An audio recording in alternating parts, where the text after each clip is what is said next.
Ladies and gentlemen, it is your amazing host here. It is Team Ira, and how are you doing on this Wednesday's edition?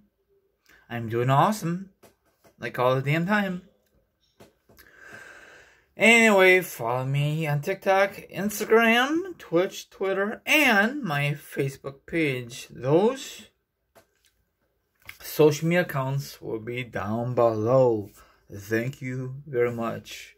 Now it is time to discuss wrestling news, wrestling topics, and a lot of awesome information to discuss for you. Now, if you like, sit back, relax, put your feet up, grab some meat, grab some drink. Now, if you don't do like that, maybe you want to try like a villain and hear my thoughts, my opinions on this subject. And, of course, the article will be down below. Let's get into it. Okay, now, everyone out there wants their dream match of all dream matches, but we all know that's never going to happen. Taker versus Sting. Sting is not part of the WWE anymore, so it's not going to happen. WWE had a lot of opportunities to make this match happen, but they passed the opportunity up. Okay. Now listen to this. I don't know if you agree with this or not. Okay, hold on. The Undertaker has faced several legends during his 30 decades long career in WWE. However, he has never faced Sting. I know. Sucks. And it seems some fans still want to see two legends square off in the ring. I don't anymore. It'd be a total disaster. Look what happened to Goldberg and Taker. Total disaster. I don't know if it's Goldberg's fault or Taker's fault.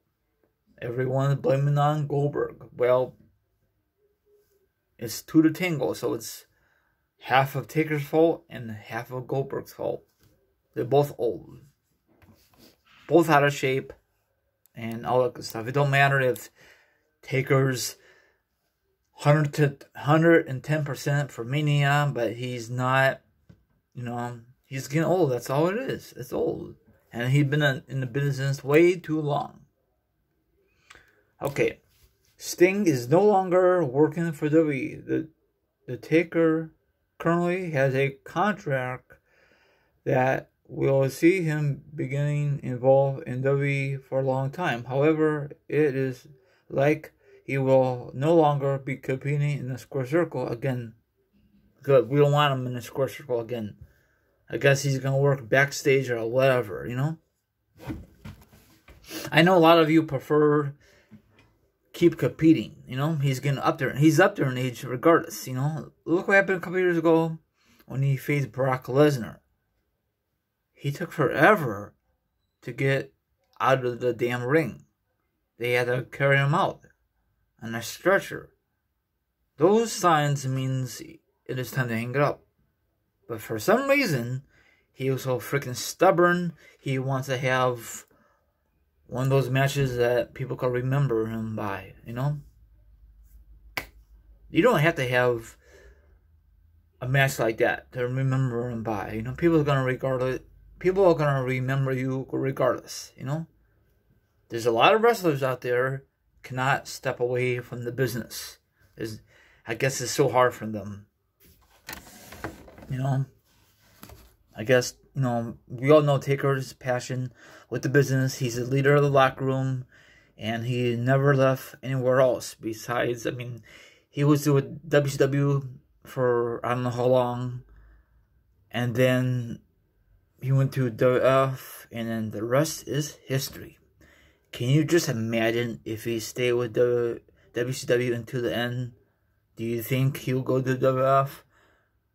Maybe, maybe not. Or if he went to TNA or AEW, do you think he'll have a better career there than WWF? I don't think so.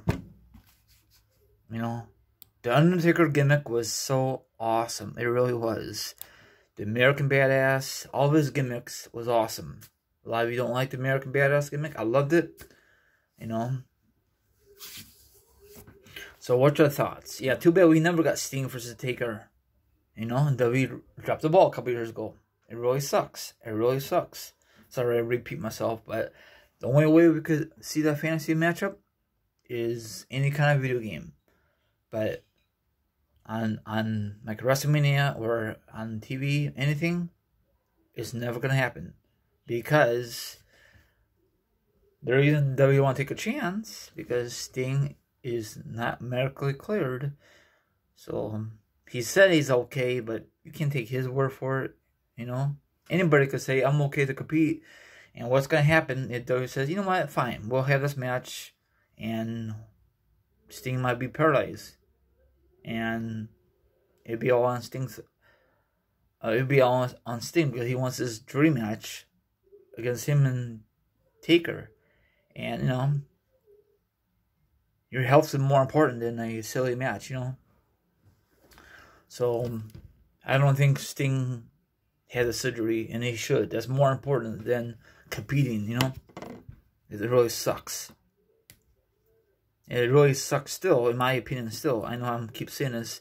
He lost to Triple H at Mania. And I think it was the result against him and Seth Rollins. I think they had to end it quickly because Seth Rollins injured Sting. So I don't think that he did on purpose, but it happens in wrestling business. Wrestlers get hurt left and right. It really sucks. So I prefer having Taker versus Sting when he first came in WWE instead of having Triple H versus Sting. At least that'd be a better matchup, you know, more history. Instead of having WWE versus WCW, and you know, we don't want to see that kind of garbage, you know, that feud and whatever. But I think people will be more happy to see Sting versus Taker at that Mania in California instead of Sting versus Triple H. Because it would be a one-on-one match. It'd be no interference with DX and NWO. That's a horrible booking at the end, but whatever, you know. Have a good one, and I'll see you guys tonight for video number 2.